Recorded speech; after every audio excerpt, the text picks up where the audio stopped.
I don't think I greeted you. I'm Robin. Richard. Hi, Robin. Well, good. Thank you for being here. I'm going to teach you a little Swahili. Jumbo. That's hello.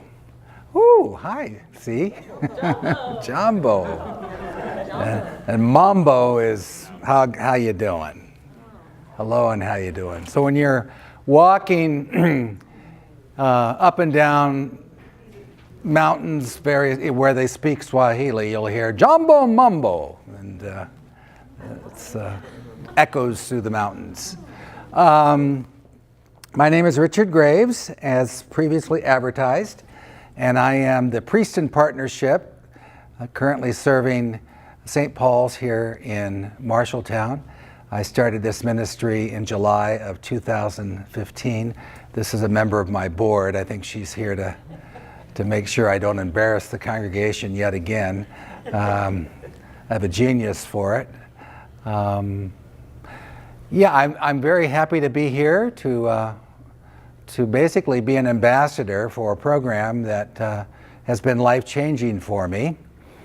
I am here in large part, but not completely, because I am living with cancer. I have kind of what I would call a flashy cancer history. It started in my mid-40s when I began to get lesions various places. I grew up on the West Coast, and they were skin cancers, not the really bad kind, but they needed attention. So that was the first indication that I had a predisposition for cancer. Then in my mid-40s, at a much too old of an age, I developed testicular cancer. And I had surgery for that and some radiation pronounced cured. And for 17 years, I bumped along pretty well. And then in 2011, I was diagnosed with stage 4 metastatic prostate cancer, biopsy to the bone. So that's not curable, although I have somebody here in the audience who would say that that's probably not the way to speak about it. Everything, I suppose, is curable. We just don't know what's going to happen in life. But that cancer really got my attention. At the time I was being diagnosed, Dr. Richard Deming, who is the medical director at Mercy Cancer in Des Moines, was taking a group of 20 cancer survivors and a few docs up into the Himalayas to Everest Base Camp.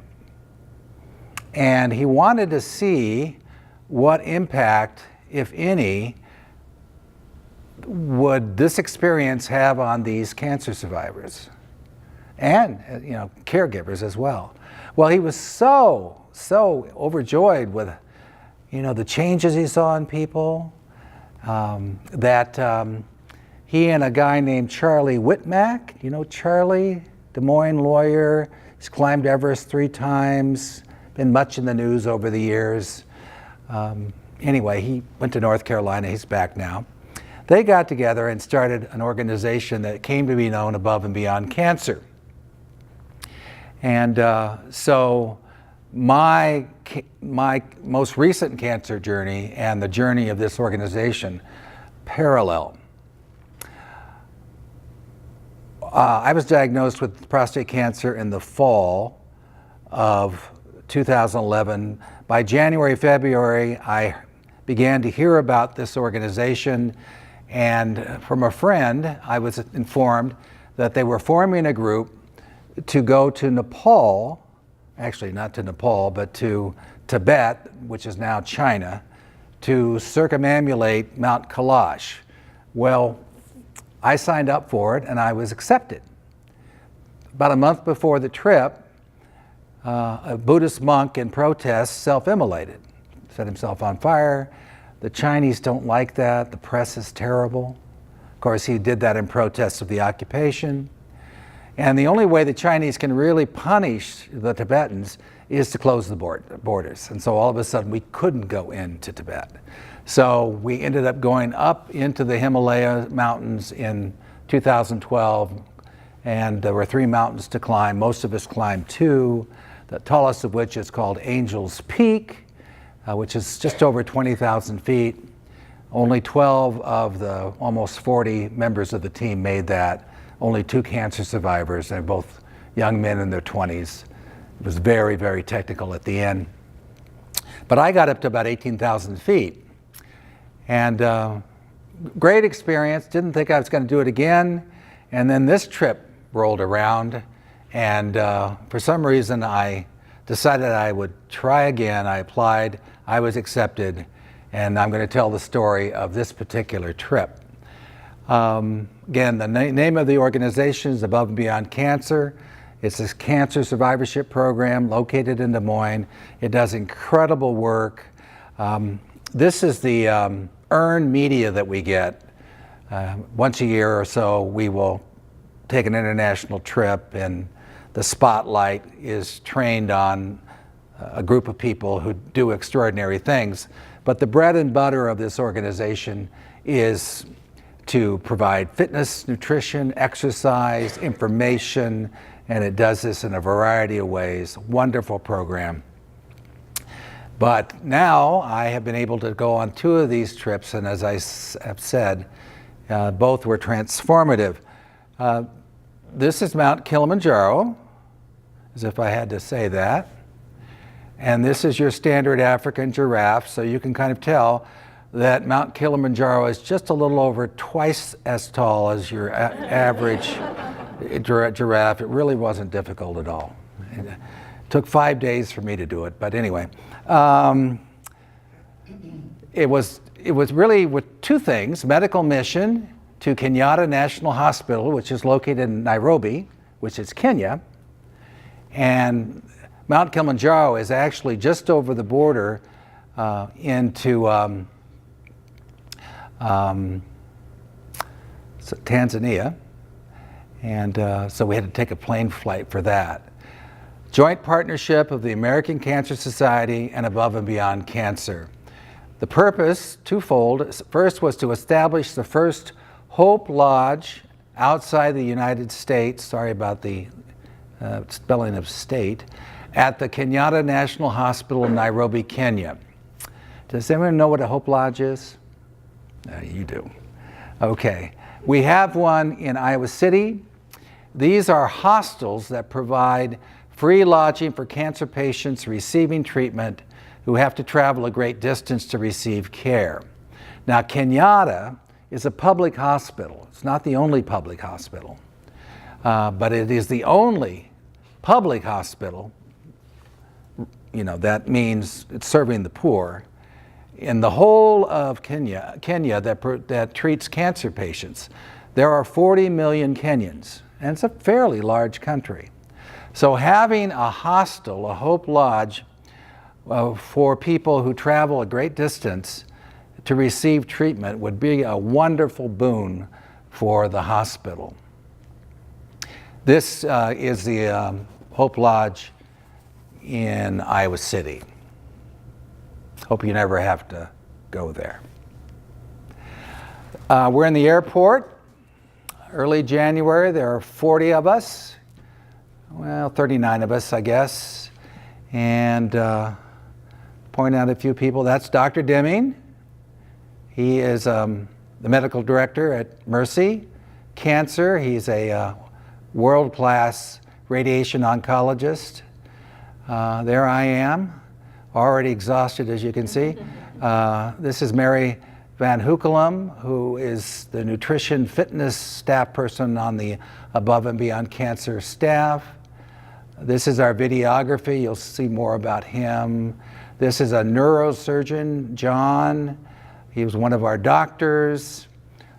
This is the representative from the American Cancer Society who went along to basically talk and help us meet the people at Kenyatta to set this up. She ended up, after a conversation one night, she had one too many drinks, she ended up calling her husband, who was stateside, and telling him that he was going to join her on the climb.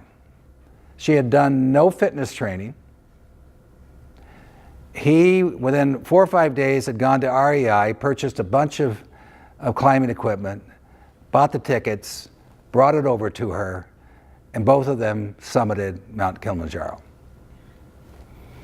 She blames me for that, by the way. Dylan and Melanie were the filmmakers. Each time we've gone abroad to climb, we've gone to Machu Picchu, we've been in the Himalayas, now Kilimanjaro a couple of times. It is professionally photographed, and we had a wonderful team, man and wife. Dylan had worked in Hollywood. Is living now in North Carolina. At the end of my presentation, you'll see an 8-minute video that he produced, which is just stunning. And it was actually nominated for consideration at the Napa Film Festival, which just happened a couple of weeks ago. I don't think it won, but Dr. Deming and a few of the people went out and were a part of that experience. This was departure. My daughter is supposed to be here. I don't know what happened to her. She may have heard that I was speaking. That's Claire. I have 2 daughters. This is the one that lives in Iowa. She's a photographer, by the way. This is Lily.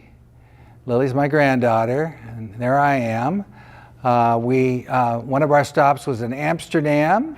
Here are a few of our company having a beer. I was taking the photographs.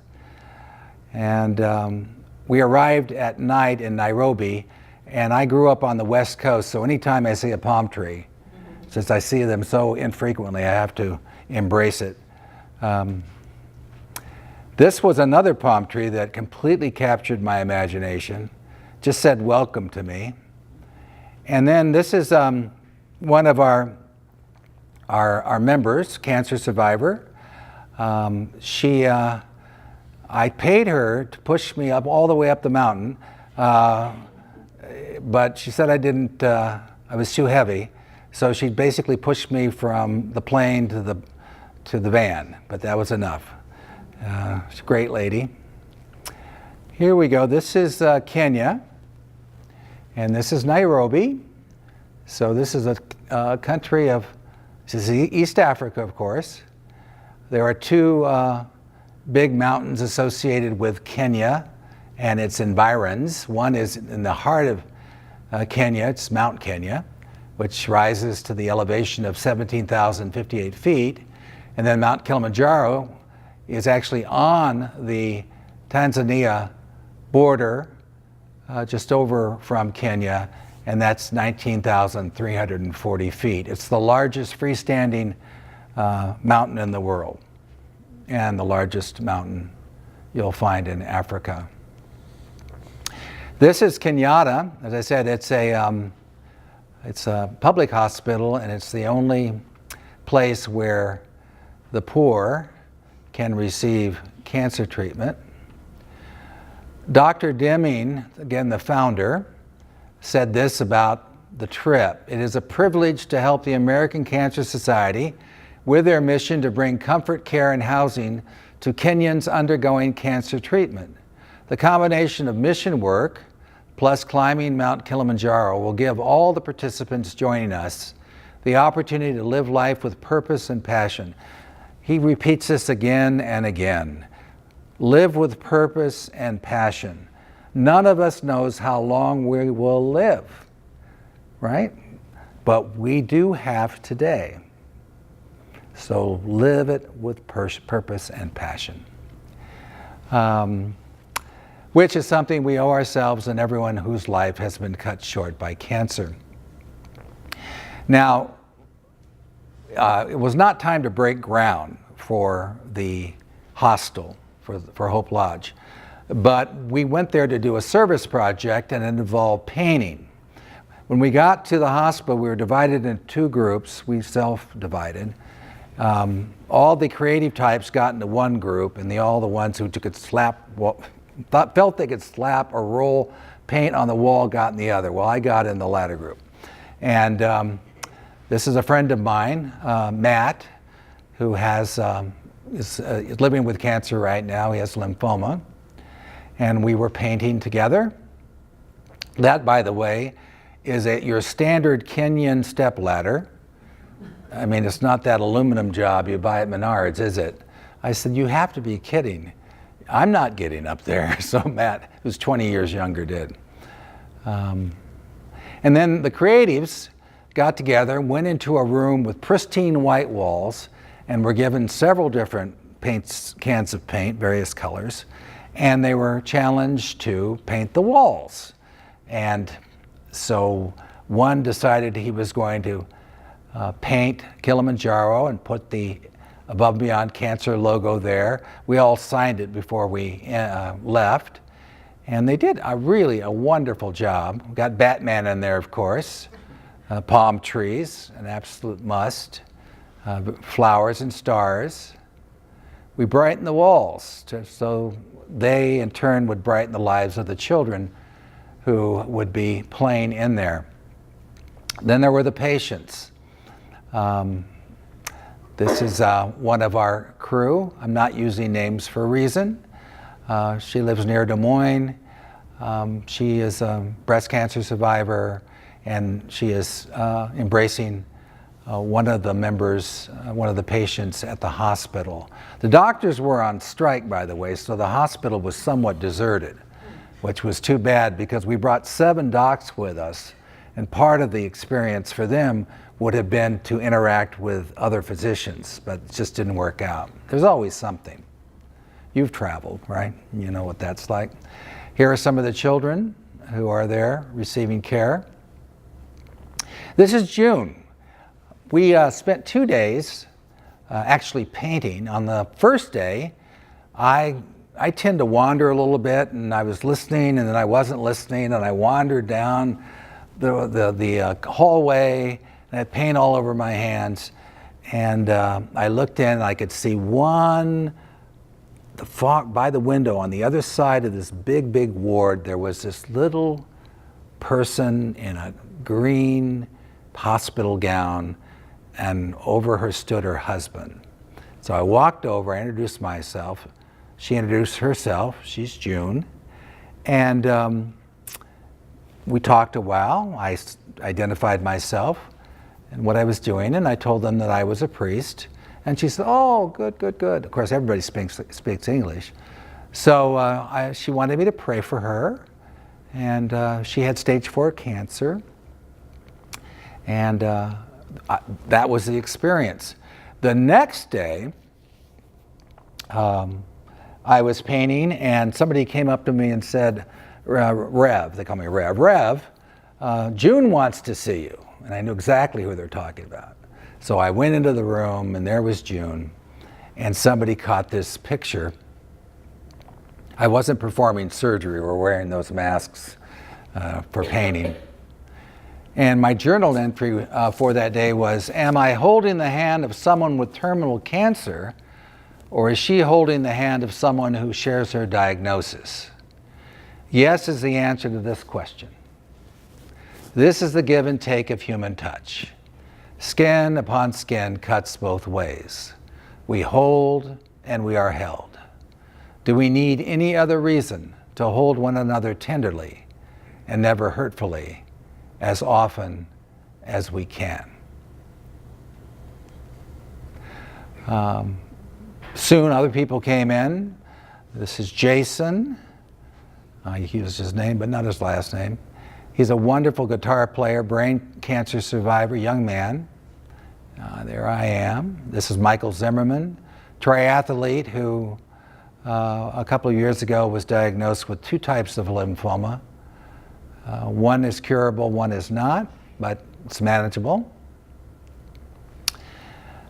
There were some, as I say, the medical part of it was kind of a bust, but we did get involved with others at a banquet. They had a wonderful party for us, and various representatives of health provider organizations within the Nairobi area came, and we just had a great time. We were there 4 or 5 days, and then we boarded a flight short flight to Tanzania, to Moshi.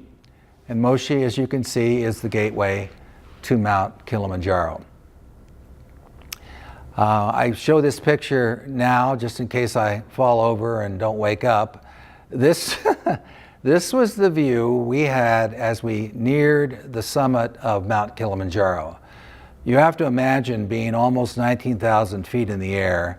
The sun is coming up and the clouds are at 10,000 feet. So you're 9,000 feet above the clouds. And you are seeing a sunrise like few have ever seen it. You know, who gets up to 19,000 feet except in a plane, you know, generally, I mean. And of course, the sun goes up and the sun goes down, but you're looking through this little porthole, right?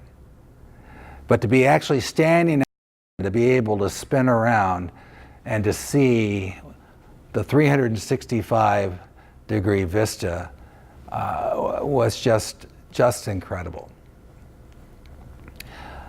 We took something called the Machame route, which is sort of, it's not the hardest way up, but it's certainly not the easiest way up.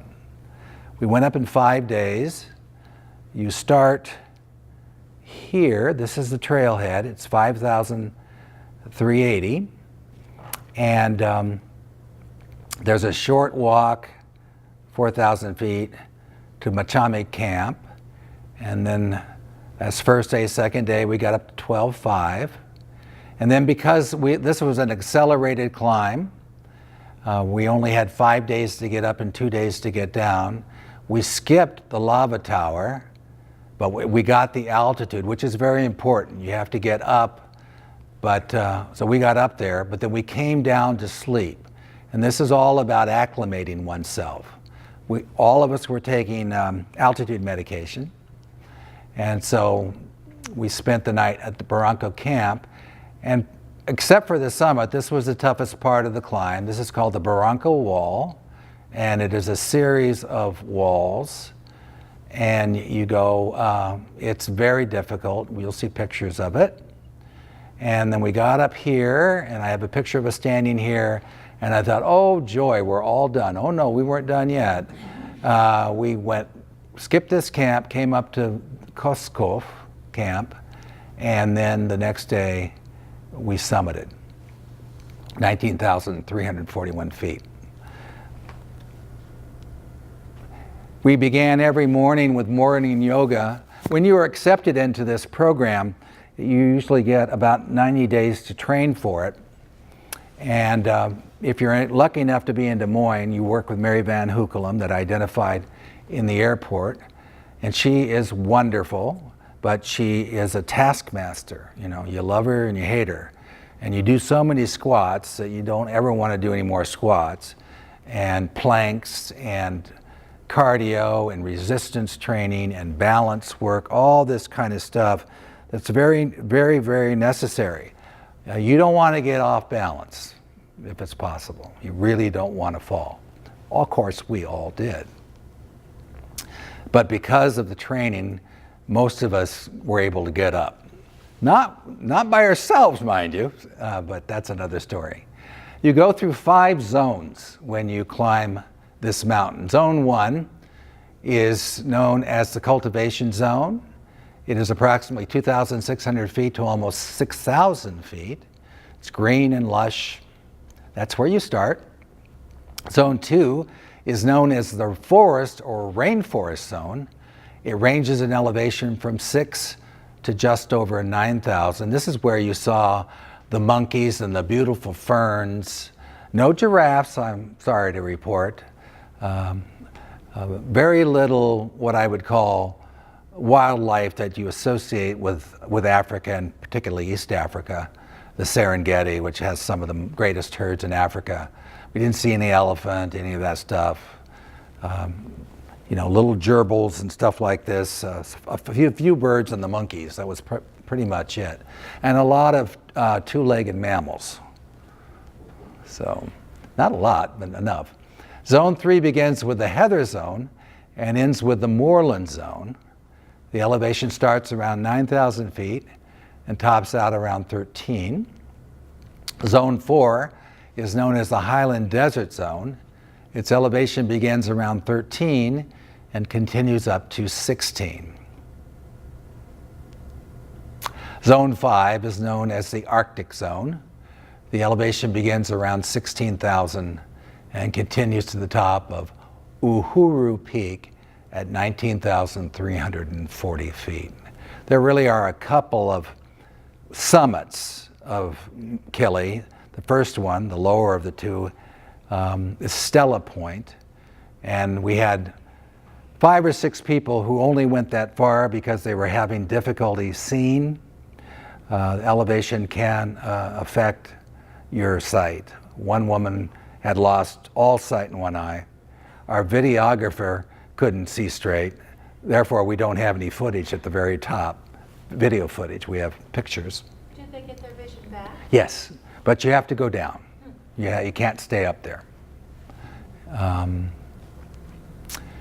So it would have been nice had the entire walk been on these beautifully landscaped, terraced. We all got started and said, oh, this is going to be great, you know. Well, that's how we got started. And we're all sort of doing the conga here. And there I am right there. When you climb a mountain, you do it pole, which is slowly. It's you'll see this gate in the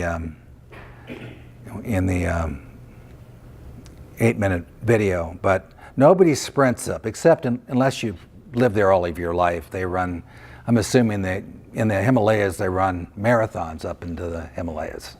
The Nepalese do, so I'm assuming the Africans do the same with Kili. But if you're of more mortal stock, you go very, very slowly. That's how you climb a mountain. Here was some of the trickier little places. Most of us use poles, but you know, every once in a while, you would find yourself having to put your poles away and climb. We were divided into 3 groups. I was Simba, which was in the slow group. I was the oldest and one of 3 living with cancer.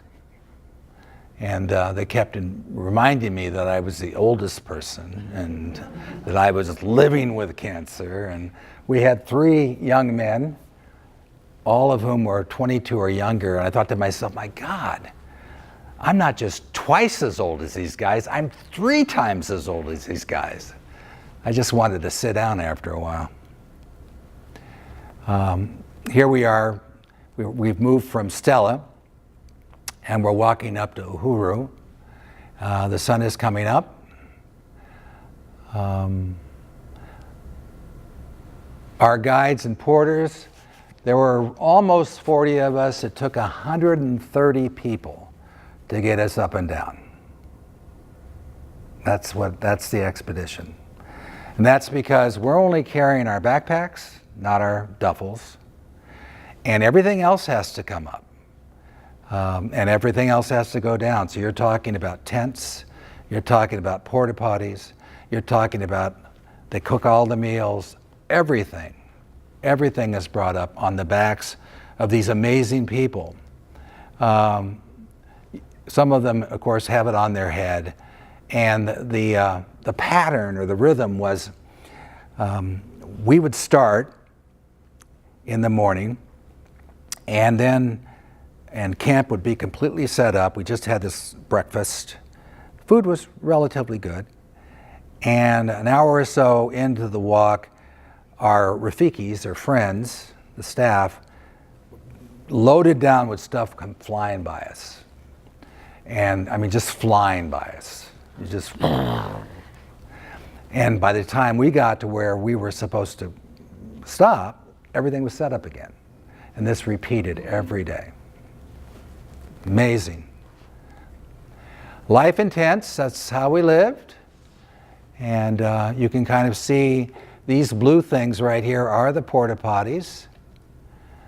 And these routes are well, this is a climbable mountain. It's not a technical mountain. It's hard, but it's not technical. About anywhere from 15 to 25% of the people who attempt to climb Mount Kilimanjaro have to turn back. And one of the wonderful things about our group was that all of us made it, which was quite surprising in some ways. But this is a latrine that is obviously made of brick and mortar, and so that was there for us as well. This is one of the most beautiful shots that was taken. I'm not sure if it was Dylan or we had a photographer named Dylan, we had a videographer named Dylan. We get them mixed up. But these were two-person tents, and you had a roommate. And this is Christina. Christina is a two-time breast cancer survivor, put on a lot of weight during her recovery. Of the people who were taking the trip, I'm sure as the team, the African team that looked at us, we were probably two of the ones they were watching most closely, because I was the oldest, and in some ways she was the one who's perhaps most deconditioned, carrying the most weight. We both made it. Those are our colors, of course. Now, I talked about the Barranco Wall, did a lot of free climbing, very misty that day. There were places where you could have just dropped off. The guides and the porters would stand out holding themselves, and you'd go between them and it was an amazing kind of thing. We all got up. We thought we were done that day. It took us about 4 hours to get up. It was Dr. Deming. And we were smiling, and then they said, no, you have 5 more hours to go. So all cancer survivors, well, Josh isn't, but that's Michael, who's 2-time. And that's on the summit. The day before we summited, in other words, after climbing the Barranco Wall and then hiking another 5 hours, we came to what was base camp for us. And these flags we actually strung. It's part of the richness that the organization developed from the experience of being in the Himalayas and among the Buddhist people. I don't know if you're familiar with the prayer flag, cultural phenomenon that we attribute to Buddhism. Each one of these flags is the colors represent some physical property of elemental physical property: air, sun, etc., water, fire. And what the Buddhists do is that they have the great prayer, the great Om, inscribed on these flags, and a horse. And when they string them up, and you see them all over the Buddhist world, the idea is that the wind catches them, and the horse, with the prayers, takes off around the cosmos with the prayers. So we adapted that. And we began to make our own prayer flag, and then you would memorialize somebody that you loved that had died of cancer, or you might put somebody's picture or something about a person who was living with cancer, and we would take them up and do relays for life. And often they were on the back of backpacks, and I have a prayer flag that someone made for me, and it's been to the top of the world in the Himalayas and went to the top of Kilimanjaro. This is our prayer flag ceremony. When we would come in, as I said, our African team would greet us, and they would often be singing and dancing about climbing the mountain. Well, I got involved in it, and just because I like to sing and dance.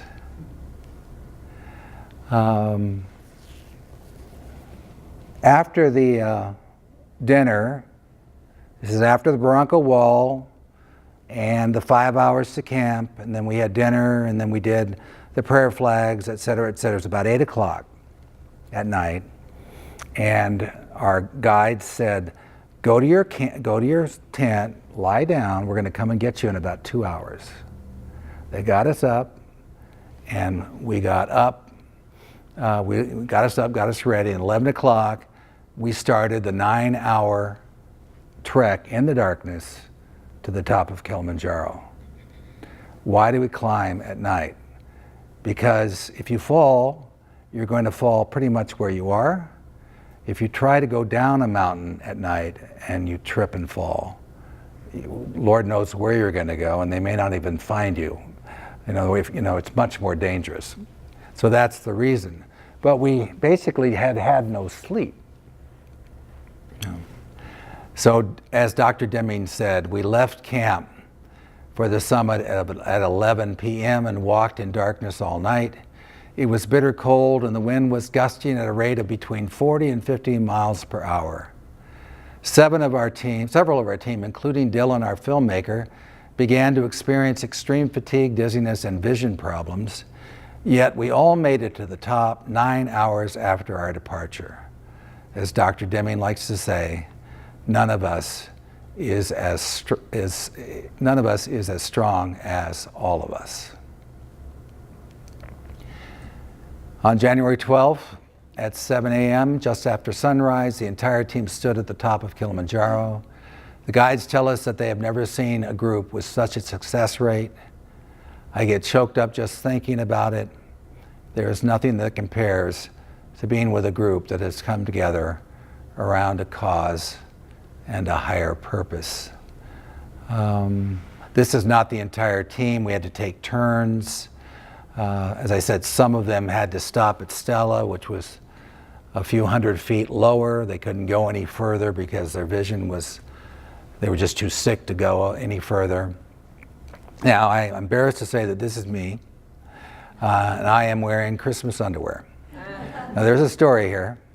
The principal story is I'm crazy most of the time, but beyond that, at our first meeting, once everybody had been selected and we met at the downtown YMCA where we did most of our training once a week, Dr. Deming and the docs and virtually everybody was there in one of the classrooms.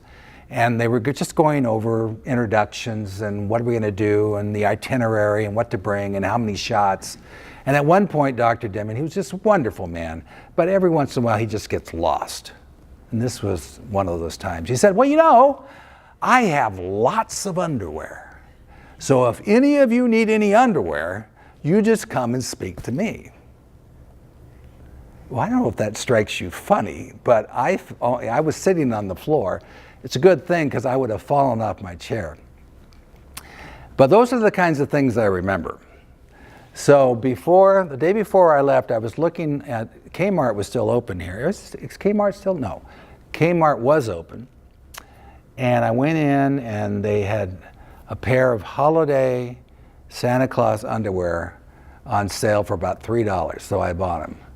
And I didn't wear them until we got up at night to summit, and I put them on the outside of my climbing gear. And so we climbed all the way up, and as I said, it was just horrific. The wind was blowing, and people's hands were freezing.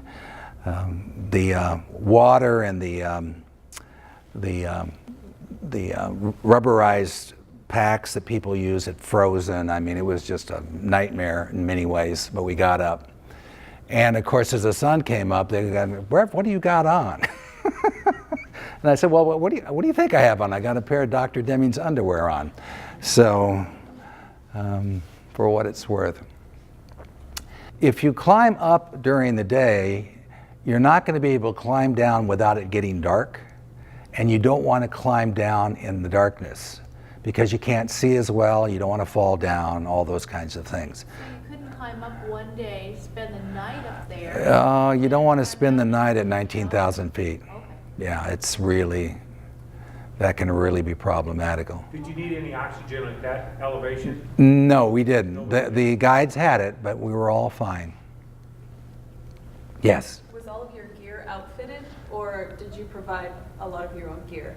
We provided most of our gear. You know, we didn't, obviously the stuff that they brought, the cooking, and but we had our bags, shoes, poles, pack. Yeah, and you acquire this stuff, and of course I had climbed in 12, so I had a lot of the stuff myself. And Well, you said that one woman didn't have any preparation. Did she make it? she made it. She made it. She was just in much better shape than I'm sure she thought she was, and her husband. Yeah, it was amazing. Did you learn much about the geology and the history of the area? Were you filled in as to how the mountain originated? It's in the Rift Valley, isn't it? Mm-hmm. Where the Yeah, well- continent is splitting apart? Right. That wasn't really an emphasis on the trip.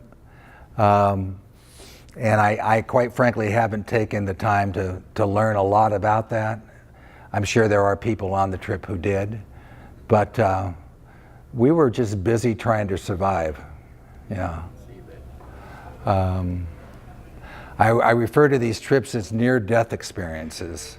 Show you the video now. As I said, this is a nominated video. We're very proud of our good friend Dylan.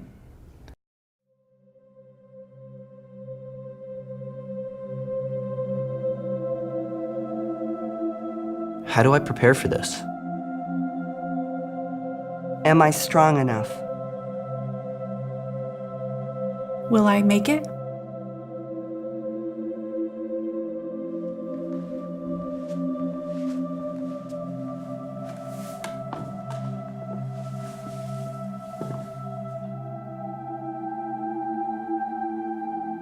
We all have mountains to climb.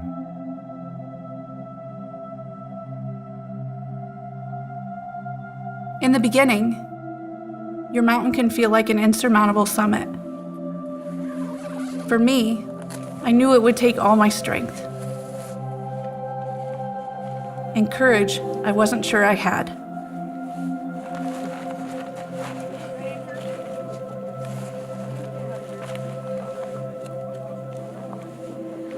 My first instinct was to look around me.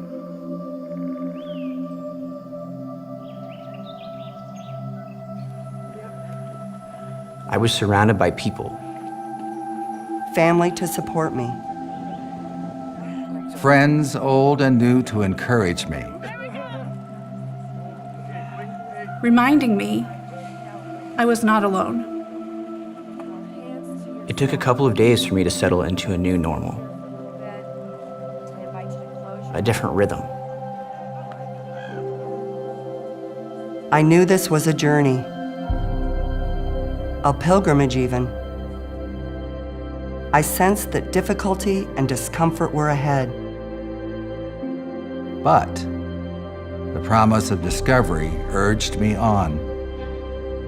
On the days when my spirit soared, there were no obstacles too imposing. The path, however rugged, didn't impede my progress. It's crazy. We're gonna do it. I'll watch it. We're all gonna do this today. I scrambled against the odds, pushed and pulled by those offering a hand alongside me. Hope abounded. I celebrated victories, big and small, with my team of support. Together we smiled, we laughed, and moved in gratitude.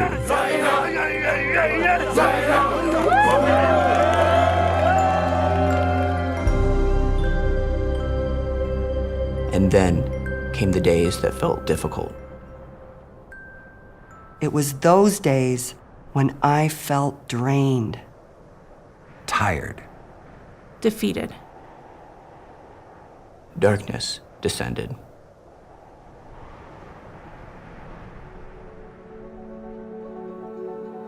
I questioned whether or not I could go on. Could I go on? Could I go on? I thought about all the people who had faced this test before me, who had prevailed despite the challenges. Could I follow in their footsteps? I considered those who will come after me, persisting with the same strength and courage that has brought me to this point. Could they encourage me forward? And I pondered those who walked the same path, but who did not make it, who will not make it. Could I honor them and keep going? In those moments of questioning, a stillness settled around me. I became conscious of my breathing, in and out. In In and out. and out. I realized my body is capable of so much more than I give it credit for. Yes, I could go on.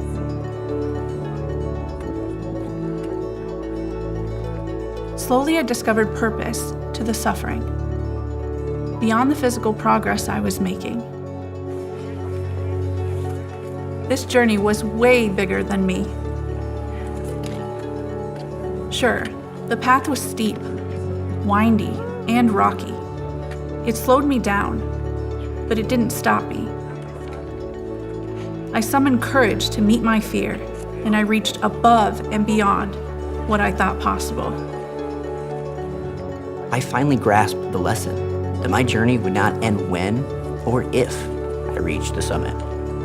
Through all my experiences on this mountain, the highs and lows, the ups and downs, I learned that life begins again.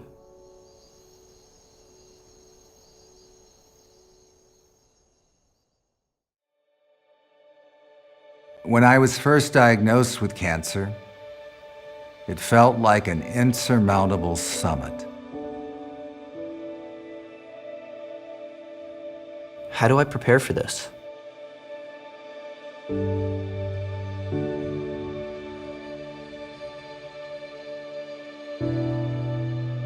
Am I strong enough?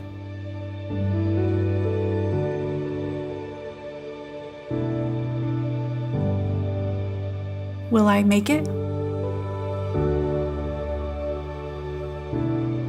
The cancer journey can be likened to climbing a mountain. You rely on the support from those around you. You experience days that are more difficult than others. You're gonna make it. I love you. I love you. I love you. Thank you. You realize the path is not always easy, I'm tired. but you take one more step.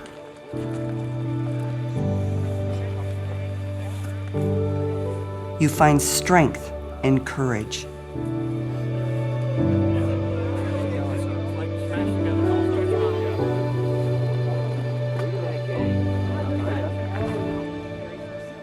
You celebrate, remember, and fight back. You persevere.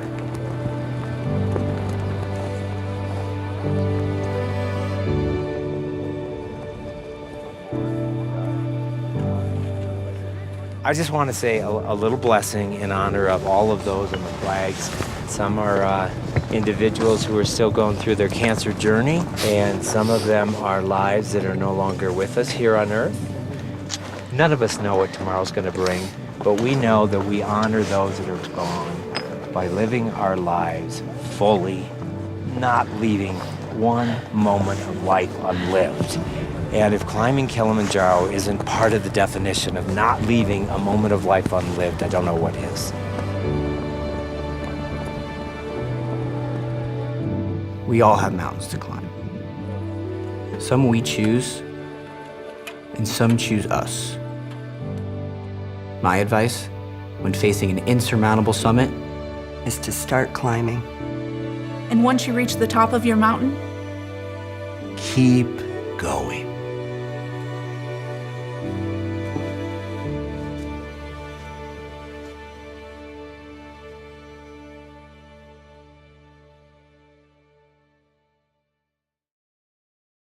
Breathe in, breathe out. When I breathe in, I breathe in peace. When I breathe out, I breathe out love. When I breathe in peace. When I breathe out love. When I breathe in, I breathe in peace. When I breathe out, I breathe out love.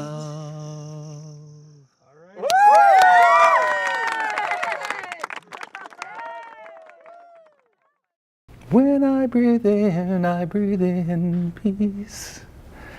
When I breathe out love. When I breathe in peace. When I breathe out love. Yeah, it was a wonderful, wonderful experience. This is a program that is open to folks living with cancer, as well as caregivers. If you're interested in a climb, they hold them about once a year. The next climb is going to be the climb that I thought I was going on in 11, or 12 I should say, into the former Tibet to circumambulate Mount Kailash. Nobody climbs it because the gods live up there, and so you basically go around it, but at a very high altitude.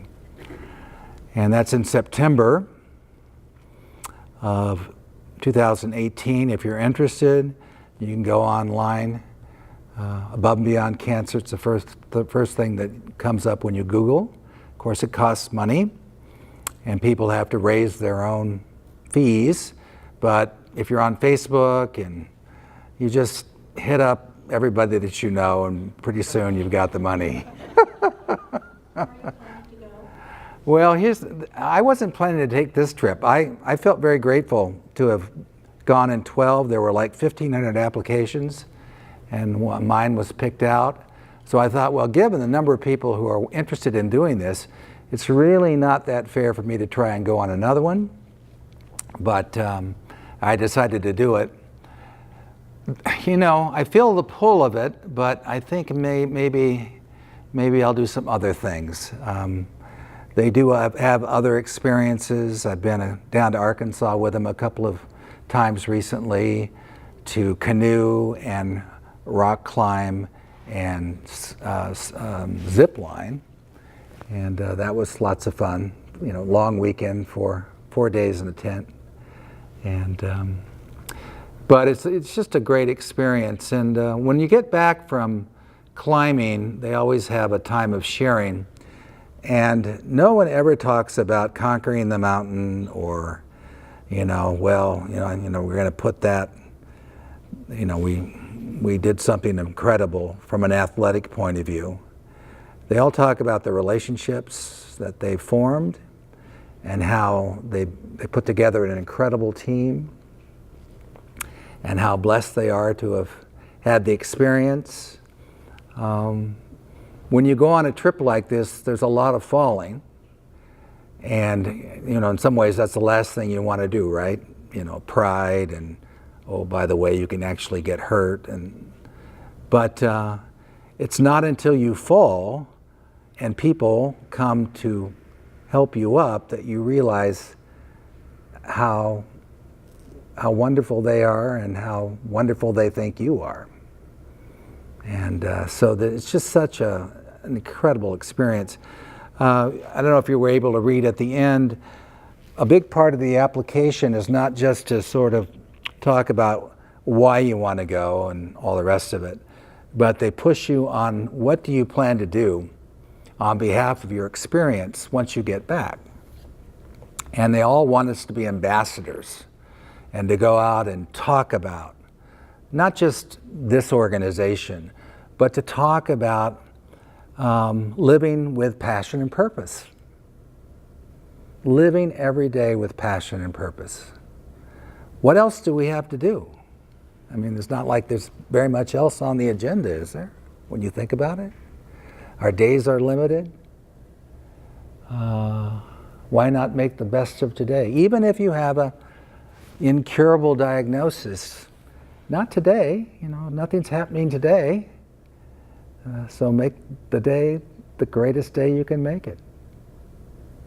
And that's really the message. And of course, this organization and other organizations which may not do this kind of work, but are trying to help people navigate cancer, are doing it from a number of angles: public policy, education, fitness, diet, and all of these are the pieces that are necessary to push for better outcomes, better and better outcomes, and who knows, someday we may have. There's so many types of cancer. To talk about a cure is to kind of suggest that there's a cure for cancer. We're doing really well with certain types of cancer and not so well with others. But we're certainly getting closer to lessening the burden of cancer, not just on the people who have it, but on the caregivers. And that's why these trips always include caregivers, because they are part of the cancer experience. And in some ways, they have a larger load than the patient themselves. And so we don't want to leave them out at all. So live with passion and purpose. Yeah, live with passion and purpose.